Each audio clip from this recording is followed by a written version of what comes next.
selamat siang kawan-kawan. Selamat siang menuju sore. Terima kasih. Pertama-tama sekali saya berterima kasih kepada kawan-kawan yang udah datang hari ini. Bahkan kawan-kawan yang dari jauh, lokasi yang sangat-sangat jauh. Ada mungkin juga sama kawan-kawan lama mungkin di sini. Yaitu dari Bali, kawan lama, teman kuliah lama Gustaf, mungkin baru sekarang lagi lihat udah seperti itu ternyata wujudnya. SpongeBob, veteran hip hop Jakarta, Dois datang sengaja jauh-jauh. Ada dari Klaten tadi, saya luar biasa, dari Klaten pakai kereta tadi semalam. Intinya terima kasih kita semua kawan-kawan yang datang, mau dekat mau jauh hari ini. Saya sangat-sangat terhormat bahwa mungkin momen ini adalah momen pertama kalau misalnya bicara tentang kami, karena selama ini kita juga nggak pernah bicara tentang kami. Gas sekalian, tadi itu istilahnya silaturahmi. Awalnya memang iya seperti itu, saya idenya oh iya bagus juga ketika mendatangkan. Kalau saya sama Azi intens ketemu, kemudian Iwan, saya pengen ngundang Lepe dia, kemudian Kiki terutama. Kiki, Lepe, Azi, ada kemudian ada apa namanya? Ada Iwan juga, tapi pada akhirnya dengan segala keterbatasan juga akhirnya yang sempat hadir kita berdua aja lagi gitu, nggak masalah juga. Jadi salam tadi dari Kiki, dari Lepe, dan dari Iwan yang nggak sempat hadir hari ini kita bertemu juga di sini. Tadinya momen apa namanya, momen reunian juga. Sebenarnya bukan reunian, Iwan sama Kiki itu nggak pernah ketemu itu sebenarnya. Si Iwan tuh ngegantiin Kiki, tapi dia berdua itu nggak pernah ketemu seumur hidup tuh belum pernah ketemu. Belum pernah tuh. Itu generasi yang berjauhan. Oke, kalau saya boleh awalin cerita kalau soal homicide sih sebenarnya dari mana awalnya sebenarnya mungkin yang paling bertanggung jawab Aryan. Jadi kita ikut kompetisi rap di satu hari, saya ikut kompetisi rap itu. Kompetisi rap McDonald. Ini McDonald ya. McDonald. Pertama di Bandung, waktu berapa ya? 93 ya. Pertama kali McDonald ke Bandung aja pokoknya, bikin kompetisi rap. Wah anjing nih, iya benar, anjing nih, kayaknya seru gini nih kayaknya. Ikutan kompetisi rap, saya waktu itu masih sendirian gitu, jadi tahun segitu tuh susah cari teman-teman suka hip hop tuh susah banget kan. Jadi anjing udah bikin. Jadi mungkin itu. Jadi mungkin itu momen pertama buat saya untuk nyari temen yang memang suka hip hop. Wah, anjing kesempatan juga mungkin selain memang ikut kompetisi. Di situ ada saya ikutan kategori umum dan kemudian ya pendek cerita Aryan itu punya grup hip hop juga di situ. Namanya Fear of Nothing, gak takut sama apa-apa.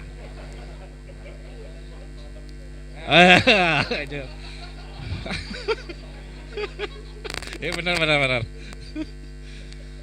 Jadi pendek kata dia punya ikutan di situ di kategori umum itu, si Azi ikutan kategori pelajar, dia masih SMA. Dia serius, bisa belajar. Ada kategorinya serius. Dia baru, iya benar.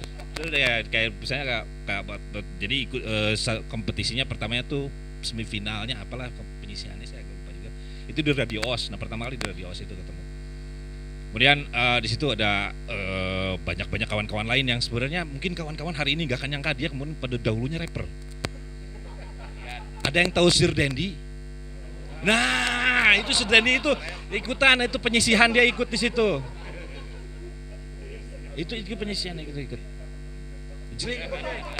Marin, lu tahu Marin? Nah ini lu rapper dia ikutan di situ. Iya sih, ada Aryan itu bertiga, Fear of Nothing itu bertiga, Arwin, Aryan sama Lepe. Jadi ya, si Azi bertiga juga sama Niang sama siapa ya? Sama si Bagong. Jadi pelajar, gue solo, one man army. Mereka masuk semifinal, masuk final mungkin pendek kata Azi juara pelajarnya sama grupnya, Aryan sama Lepe itu juara kategori umum. Saya didiskualifikasi sama Iwake gara-gara pakai sendal jepit. Bukan Iwake anjing, bukan. Daniel Tumiwa. Gara-gara pakai sendal jepit. Tuh. Sosok ploretar gitu. Jadi dia beberapa bulan sesudahnya gitu ya, itu cut aja karena emang buruk juga itu festivalnya buruk banget. Oh iya benar. Tapi yang perlu gue ceritain satu di situ gue ngeliat orang ini baru datang dari Australia. Wah, congkaknya udah kayak apa aja. Tahu dandannya pakai jadi gue kayak kategori pelajar sebenarnya. Dia waktu pelajaran ini gimana, dia pakai yang celana dikis gitu, terus pakai kaos sangsang menurang Sunda naon ngaranna singlet pakai singlet gitu ketik jauh hari sebelum ada lokos-lokosan musim di sini gitu dia pakai. Terus kemudian pakai tato gitu. Pas final tatonya luntur. Tatonya luntur pakai tinta gitu aja. Tatonya luntur. Yang butut pisan saya itu. Gara-gara Aryan juga itu. Iya, gara-gara Aryan juga. Yang bikin si Aryan. Dan nih, gue mau bubar dah Fear of Nothing, gue mau serius di Pupen. Gue mau serius di Pupen gitu. Terus ngasih nomor itu. Nomor si Lepe. Oh ya udah si Lepe. Kemudian gue datang ke rumah si Lepe dan ternyata si Lepe udah punya grup waktu itu. Dengan anak SMA yang tatonya cair itu. Mereka udah bikin grup gitu. Terus gue datang itu ternyata gue cuma members terakhir di situ gitu, members. Ya MC terakhir di Homicide itu sebenarnya udah jadi. Dan namanya juga udah jadi sebenarnya pas itu ya. Lyrical Homicide. Lyrical Homicide. Gue verbal homicide aja. Lyrical namanya ya dipendekin jadi Homicide. Padahal kalau verbal dulu nggak generik sebenarnya. Iya. Homicide itu generik banget aja. Namanya si Lepe itu idenya. Dari semua hal yang dia dengerin gitu, terus apa namanya Homicide. Iya pertama kali juga. Homicide. Terus yang tapi karena gua members terakhir ya di situ ya dia. Ya udahlah. Keren anjing. Iya. Itu skip itu ya, skip. Nah, kemudian ya dari situ tuh sebenarnya ada beberapa ya keluar masuk beberapa orang ya, tapi saya juga lupa berapa ya. Saya jadi DJ jadi apa. Saya ketemu Kiki kemudian setahun kemudian. Kiki itu DJ pertama. Jadi itu juga kompetisi rap. Kompetisi rap di Jalan Garuda, enggak di dalam Kaum, tapi saya pertama kalinya ketemunya di DJS-nya itu karena pendaftarannya di situ. Dia udah nggak ikut kalau nggak salah, cuma gue. Si Lepe juga nggak ikut kalau nggak salah ya. Si Gaya kalau nggak salah ikut pertama kali Gaya. Kalau gue ketemu Gaya di sana di DJS. Jadi si Kiki dan cuman dia nggak jadi, justru dia jadi juri di situ. Si Kiki itu DJS Indonesian Disc Jockey School, satu-satunya Disc Jockey School pada saat itu.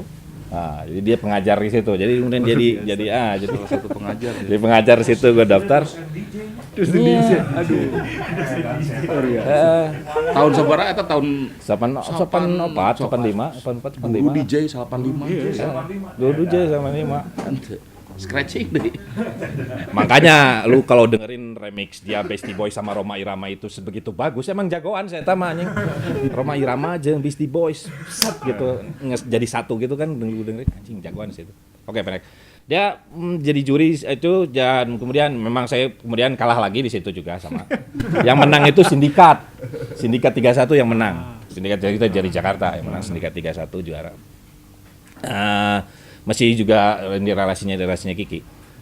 Nah, di situ saya lepas dan ketemu lagi sama Kiki itu pas di kampus ternyata. Ternyata dia anak sastra juga, sastra Unpad. Cuman bedanya ketika saya masuk, dia lagi ngurusin DO. Oh iya. Ngurusin DO dia. Ngurusin DO. Jadi pas waktu zaman-zaman itu dia lagi ketemunya di administrasi gitu, gue mau bayaran, dia lagi mau bayaran juga. Gitu ya. Ngapain lu ngurus DO? Wah anjing ya, kolot pisan jelema pasti kan. Jadi pas waktu itu dari situ saya berusaha menemukan si Kiki dengan mereka berdua. Jadinya dan kemudian skip lagi. Waktu manggung pertama udah ada Kiki belum ya? Udah. Belum ya. Manggung pertama di Cerdas Cermat Turuna Bakti. Lomba debat. Oh lomba debat ya sudah cermat. Aing ketua OSIS soalnya. Ya benar. Dia ketua OSISnya terus dimainin gitu di situ. Jadi acara lomba debat, karena gue ketua OSISnya, gue pengen Homestead main. Nah, relevansinya apa kan nggak ada. Nggak ada relevansinya. Pengen main aja. Dan disiarin langsung sama OS. Ya. Live. Waktu itu sangat keren disiarin live. Keren sekali ya. Terus ya belum ada Kiki, gue ingat belum ada DJ waktu itu, masih pakai Manespan gitu. Terus ya baru pertama kali main sama Kiki itu Hula Balo 1995 Hula Balo di Saparua.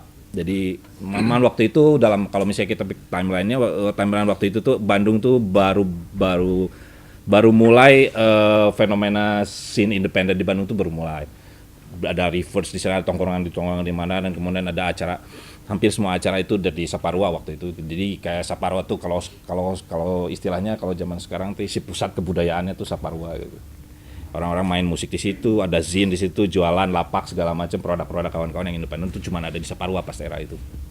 Nah, kita main pertama kali di situ tuh tahun 95, itu udah lengkap gua, si Kiki, si Azi dengan format yang sangat-sangat ideal. Jadi itu sampai berapa tahun terakhir itu masih kita pakai, dan sampai sekarang adalah format ideal hip hop yang saya pengenin.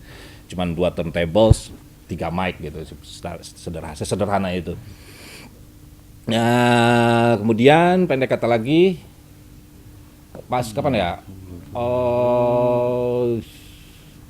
Bikin demo pertama tuh nggak lama. Dalam rentang 96, 97 kita udah mulai bikin demo sebenarnya. Cuman kendala kita waktu itu pas saat itu adalah, dan mungkin kendala untuk banyak kawan-kawan di tanah air yang untuk bikin hip hop adalah pola produksi. Saat itu hip hop itu masih harus memakai hardware. Banyak yang kawan-kawan pakai sekarang software di komputer itu belum eksis pada saat itu. Jadi harus pakai hardware, Akai, MPC, emulator atau apa sejenisnya gitu, Ensonic. Jadi semuanya itu harus hardware. Dan di Indonesia yang punya itu cuma Indra Lesmana. Jadi sialnya. Jadi pas zaman itu, kemudian beberapa tahun kemudian baru Musika yang punya ya, Musika. Dan kawan-kawan Jakarta itu mulai bikin kompilasi pesta rap itu mulai, dan udah mulai pakai sampler segala macam pas tahun-tahun segitu. Dan kita sebagai musisi miskin tapi sombong, kita gak bikin apa-apa karena pengen ideal, tapi juga gak mau juga ikut ke Musika gitu. Miskin tapi sombong. Jadi pada akhirnya pas waktu itu kita bikin pakai kita manggung apa segala macam itu merekonstruksi lagu beberapa -1 orang gitu kayak gitu, pakai -1-nya Ice-T gitu, siapa ya, Ice-T, terus Soft Pain, Sepersil. Kemudian sampai 98. Nah, ini ada momen penting di 98, bukan Soeharto jatuh. Ya, Soeharto jatuh memang kedepannya penting. Pas 98 itu si Kiki pindah ke Jakarta. Kiki pindah ke Jakarta, kerja di Musika, divisi remix dangdut. Cadut. Bukan dangdut. Beneran serius cadut. Oh ya, cadut. Jadi yang kayak Kus-Plus gitu, jadi yang tus keluar sayapnya hitam. Nah, kayak gitu itu kerjaan si Kiki waktu itu sebenarnya. Kalau kawan-kawan masih punya dokumen remix tahun segitu, kerjaan si Kiki. Meskipun nggak ada di kredit, saya tahu persis itu kerjaan si Kiki. Yang kaset billboard gitu. Ya, billboard kayak gitu. Itu kerjaan si Kiki. Kerjaan si Kiki. Kerjaan si Kiki banget. Nah, keuntungannya adalah dia suka nelfon ke Bandung. Minggu depan itu shift hari Minggu, shift ke-1 sama shift ke-2 kosong. Atau hari Senin, jadi kita siap-siap. Jadi seminggu sebelumnya pakai bawa Jakarta, Cigadung ya, Pulau Gadung. Cigadung sini. Salah, kemarin juga ngobrol ya. Sama ya, Cigadung. Pulau Gadung. Bukan, wah itu ceritanya juga panjang itu, sampai dia dirampok di Pulau Gadung segala macam. Keren. Nah, sampai waktu antara 98 awal sampai 98 akhir. Pas bakar-bakaran kita juga ngelewatin masa itu ya, pas yang Jakarta mulai. Dan itu salah satu tempat yang luput dibakar karena ada sejadah di depan gitu lah biasa. Pas jalan-jalan itu. Ya kawan-kawan tahu ceritanya kan, untuk bakar-bakaran kalau ada sejadah di depan itu selamat. Pas kemudian hasil demo itu sebenarnya ada di situ. Itu enggak semuanya dipublish. Kemudian hanya satu aja yang kita ikutin kompilasi band beverage ya, Harder. Beverages. Nah, waktu itu era-era yang kita udah mulai jadi bagian juga dari bagian kolektif Harder, dari sering nangkring di Jamplas, sering nangkring di Tengku Umar waktu itu ya, Tengku Umar, Jamplas. Dan kemudian kita mulai tahu proses-proses produksi, bagaimana membuat rekaman segala macam itu dari beberapa kawan-kawan sharing-sharing, termasuk dengan kawan-kawan di Reverse gitu, Healthy dan segala macam, bagaimana cara membuat pola produksi untuk merekam, dan waktu itu tempat-tempat produksi yang ada saat itu. Brand beverage sendiri sebenarnya buat kita cukup penting karena mungkin dari situ yang kita makin banyak main ya waktu itu, makin banyak main. Meskipun misalnya random juga gara-gara si Lepe itu. Gara-gara si Lepe Sampai mulai. Lepe emang yang dia manajemen panggung. Manajemen panggung gitu. Manajemen. Oh ya, sip. Ada yang satu kejadian konyol itu, Jakarta itu, tes main di Jakarta. Oh ya, pas di Jakarta, gue lupa tempatnya apa. Pas main, des. Ulang tahun Kosgoro. Itu si Lepe anjing, gue pesan itu anjing. Ulang tahun Kosgoro Yang anjing. penting manggung. Ya, yang penting manggung kalau buat manggung. Lepe gitu. Anjing. Pas lihat ke belakang bendera-bendera. Aduh itu anjing. Tapi ya maksudnya pas jam-jaman itu emang Lepe yang misalnya manggung di mana, kita mulai manggung dari mulai kayak kafe-kafe kayak Tisis gitu. Iya, Tisis. Tisis. Itu kita pernah main situ ya. Iya. Tisis juga pernah. Mulai 98 kita mulai dekat dengan Harder ya, dan mulai kita bikin markas di Jamplas, dari situ kita mulai bikin record label dan segala macam. Dan nah dari situ juga mulai teknologi mulai bersahabat dengan kita. Jadi artinya mulai ada software, ada mulai apa, dan kita mulai bisa beli sampler meskipun samplernya yang sangat-sangat murahan gitu, yang pas zaman itu sangat-sangat murahan. Newmark yang bisa nyempling cuma 2 detik gitu ya. Selesai gitu anjing. Bisa nyempling apa ya 2 detik coba sekarang anjing, anak-anak sekarang 2 detik men. Gila. Sekarang kita bisa nyempling 1 album juga bisa kayaknya. Bisa. Ini sekitar 2 detik.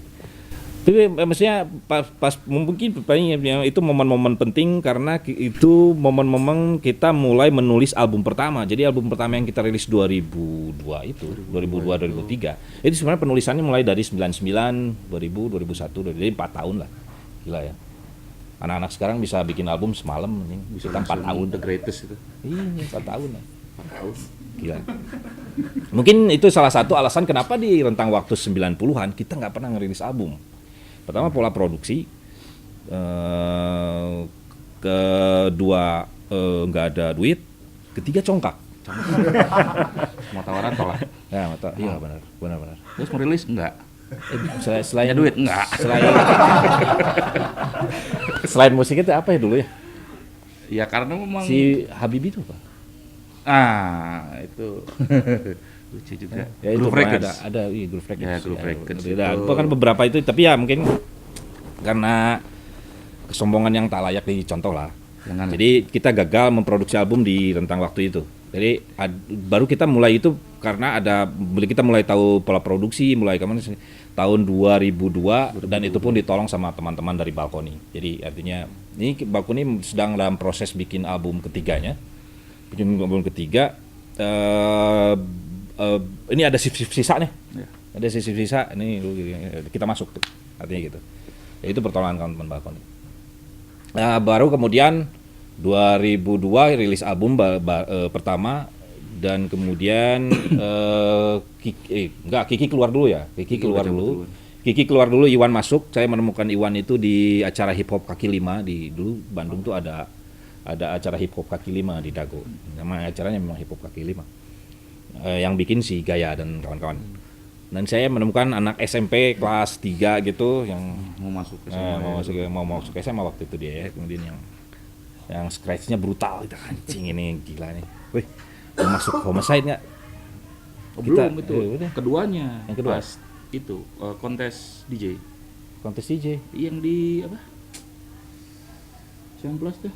Oh, SE. SE. Oh, Studio East. Studio East. Nah, benar, di Studio East. Dari situ baru mau masuk grup hip hop nggak? Kita punya grup hip hop keren. Ya, tersesat, tertipu. Tertipu. Padahal Dia SMP, pikir men. bakal kaya. Nah, karena SMP gampang ditipu. Bukan anak loh. Yes. Mempekerjakan anak di bawah umur. Di bawah umur lo ngajak yang sesat-sesat. Ya kita bulan depan rekaman, padahal baru 2 tahun kemudian rekaman. Anak SMP kan mikirnya mungkin rekaman. Iya, ini rekaman anjing. Tapi maksudnya ya itu mungkin pengalaman pertama Iwan rekaman juga artinya gitu ya. Banyak itu mungkin pertama buat banyak kawan-kawan. 2002 kemudian 2000 rilis, kita manggung beberapa kali, kemudian pada akhirnya 2003 lu coba tuh 2003 2003 ya. 2003 si Aziz keluar karena dia mulai udah lulus kerja segala macem. Lalu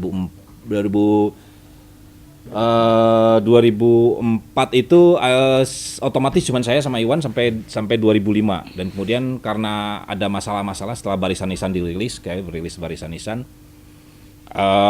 sebetulnya di situ udah mulai memakai gitar tuh gara-gara pilihan praktis sebenarnya. Karena ketika manggung ternyata hampir setengahnya album Barisan Nisan itu nggak bisa dimainin. Sangat-sangat rumit dimainin, jadi akhirnya kita mulai menulis lagi lagu baru yang pada akhirnya jadi Illsurrection. Jadi sebenarnya Barisan Nisan sama Illsurrection itu satu rentang waktu. Hanya rilisnya Illsurrection itu pada tahun 2007 lah, 2007 terakhir. Dan Aziz sempat ada beberapa lagu di situ. Mungkin untuk timeline mungkin seperti itu, Cok. Mungkin Aji ada yang nambahin, ada yang mau ngeralat mungkin. Kita lupa satu orang penting. Sebetulnya ini bukan bagian dari Homicide secara band ya. Cuman mungkin teman-teman pernah dengerin namanya DJ Rotterdam mungkin ya. Oh ya, Heng. Ya. Dia yang bertanggung jawab terhadap referensi musik. Ya, mungkin Ucok juga, mungkin saya. Ya. Di situ ini ada orang Belanda ya, kerjaannya datang ke Harder bawa CD, belum. Pakai batik bawahnya jas hujan. Itu benar. Itu keren banget. Fashionnya emang luar biasa itu. Gitu, Gak ada yang ini. Falasi. Batik, jas hujan. Cuek. Si Heng orang Belanda. Tapi itu memang koleksi CD-nya memang ya yang pas saat dua itu abad ya, lebih jauh lah. Buat yang kita pas ini jam itu belum internet, belum kayak sekarang banget, masih yang zaman-zaman ini MIRC lah. MIRC ya. Zaman-zaman ngirim lagu, satu lagu sejam gitu kan. Floppy. Ya floppy. Nah, jadi referensi itu sangat penting. Kalau tahun 90-an yang menyelamatkan kita itu Lepe kan. Ya. Lepe, kemudian Hijrah, Lepenya menjadi apa ya? Illuminati. Tiba-tiba dia yang gemari teori konspirasi gitu, terus kemudian berhenti dengerin hip hop. Ruginya di kita nggak ada rekaman baru lagi gitu maksudnya. Pas tahun-tahun segitu. Vakum itu memang ya, maksudnya perbendaharaan musik. Ya musik itu selesai. Ya, itu datanglah itu. Ya betul penting. Save My Life itu. Dan mungkin bukan buat kita ya, buat kawan-kawan di Bandung. Sekali bawa tuh jadi kayak bukan 2-3 CD terus kita discuss gitu. Satu album kayak album foto yang album foto. Jadi CD-nya dimasukin album foto gitu. 100 gitu berapa? Oh, ini keren. Oke. Mana heula ya. Dan dia selalu update ya, maksudnya sobekan konser Cypress Hill. Ini kemarin gua nonton ini. Ya, maksudnya referensi itu cukup penting itu. Orang Belanda ya, lucu. Nikah sama orang Bandung. Yang itu sebenarnya di Bandung ngapain kan? Sekolah di Unpad juga cuman status. Sampai sekarang kayaknya masih mahasiswa deh. Jadi karena dia butuh itu, kan gini. Kan kadang-kadang kita juga kalau ketemu orang terus saya tuh nanya gitu. Apa? What are you for living? Lu ngapain sih gitu? Oh, saya mahasiswa. Dan saat itu udah mulai ubanan tuh ada ya. Terus kita nggak percaya S2 ya. S2 pasca sarjana. Ngambil D3. majornya apa? D3 bahasa Indonesia. Bahasa Indonesia anjing mantap. Anjing ini orang sakit nih pasti. Ini ada apa gitu kan? Ya kita tahu lah Heng. Dari cara dia selera musiknya, ya bukannya saya mendiskreditkan bahasa Indonesia, cuman ngapain ngambil D3 bahasa Indonesia jauh-jauh ke sini gitu. Nggak make sense buat saya gitu. Ternyata ya itu ya, memang passion dia di hip hop sangat. Ya saya pengen bahas Heng tuh. Dia nggak nge-rap, dia produce, dia bikin musik gamelan Sunda dicampur sama entah ya dulu ya. Sama beat DJ Quick gitu yang Kalau anjing Ucok jadi yang hasilnya. bisa menyaingi produktivitas Ucok cuman Heng. Sehari dia bisa bikin 20 lagu. Itu Heng. Ya, nah, Ji, nanti ngisi ya freestyle, oke. Lagu yang mana?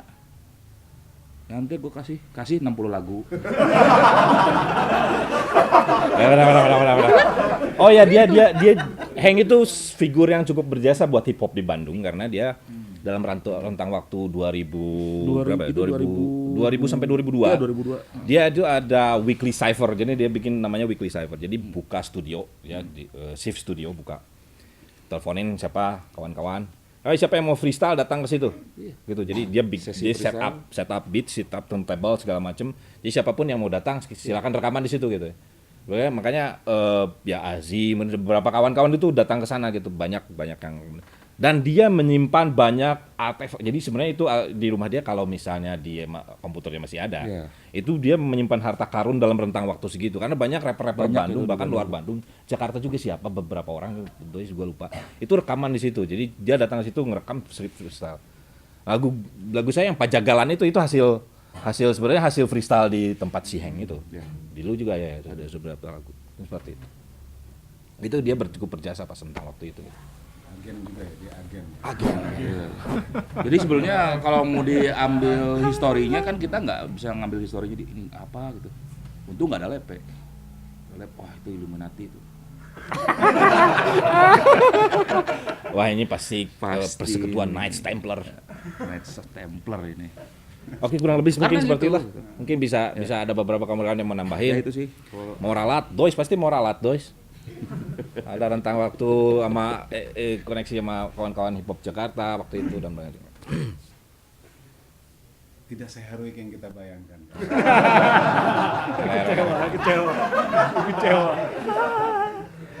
McDonald-nya itu loh. Dan kontes itu. ini yang kerennya lagi nih, bro. Nah, gimana? Kalau ikut tambahin ya. Ini kan kontesnya di McDonald ya. Nah, McDonald. Siapa sih nggak tahu McDonald. Datang pakai sendal jepit, ya kan? Lirik-liriknya kerakyatan. asik. Kebayang nggak? Aduh. Eh, Itu Anak SMA Bu. anjing ini siapa ini? Pasti di dis lah ya. Marah-marah ya gaya itu delivery yang mirip-mirip yang sekarang gayanya Ucok itu di situ. Emang dari dulu udah begitu. Jadi nggak ada yang enggak. Emang dari dulu begitu. 1994. Iya, ya. 1994. Who the fuck knows McDonald's 94 man? The fuck? Aduh. Ya dia di luar negeri memang tahu McDonald's kan. Kita kan Sialnya belum- lagi, kebayang nggak? McDonald's, kayak warteg gitu. Selesai. Ya gak ada apa-apa, 94. Suruh bikin jinglenya McD. Kebayang nggak dulu tuh? Ya, benar. Oh itu Masya Allah. yang dikonteskan itu. Yang dikonteskan itu jingle McD itu. Syaratnya Ada jadi dua, jadi jingle McD jingle McD sama lagu sama bebas. lagu bebas lagu sendiri. Mantap. Jinglenya itu. Darah kalian halal. Iya. Salahin Aryan tuh. Bikin jinglenya bareng-bareng dia. Oh ya benar. Good time, great Kontra revolusioner pokoknya. Tapi memang pas rentang waktu itu, jadi kita mah dulu cuma pengen bikin kayak grup cerita rap. kemarin ya ada misalnya. Waduh ada anak-anak SMA sih datang ke perusahaan pengen belajar Marxis, kita nge-rap McDonald. Nanti dulu bayang deh. Iya benar. Ya si Ucok kemarin cerita ada anak SMA datang Anak ke sini SMA ke sini. mau belajar Marxis. Anjing. Gitu. Dari mana kontradiksinya? Itu rusak anak muda kayak gitu sebenarnya. Anak SMA belajar Marxis anjing, dulu kita main apa anjing? Kekerasan rumah tangga enggak. Iya, enggak aja. Apa ya? Nge-rap gangster, kekerasan enggak ada. Dari mana, coba? Coba yang berguna lah, Bang. Belajar nge-rap kayak apa gitu. Belajar Kayak Marxis. kita dong nge-rap di McD ya. Jadi itu memang tahun-tahun yang memang dalam kegelapan pencerahan. Ya, artinya itu mulai masuk kuliah gitu. Tapi cuman ya wacana-wacana dan segala macam dan irisan dengan aktivisme dan segala macam itu baru dimulai 97 sebenarnya. 97 ITB itu mulai aksi-aksi, mulai ada apa namanya segala macam. Sampai 98 dan ke sini. Ini dulu mah kita nggak ada mikirin. untuk rakyat nggak ada ya. Dulu lagu Lepe yang pertama apa judulnya? Aduh, nggak tega. Aduh apa? Kira mungkin kawan-kawan ada yang mau elaborasi karena panjang sekali kalau ada yang mau di wilayah-wilayah mananya.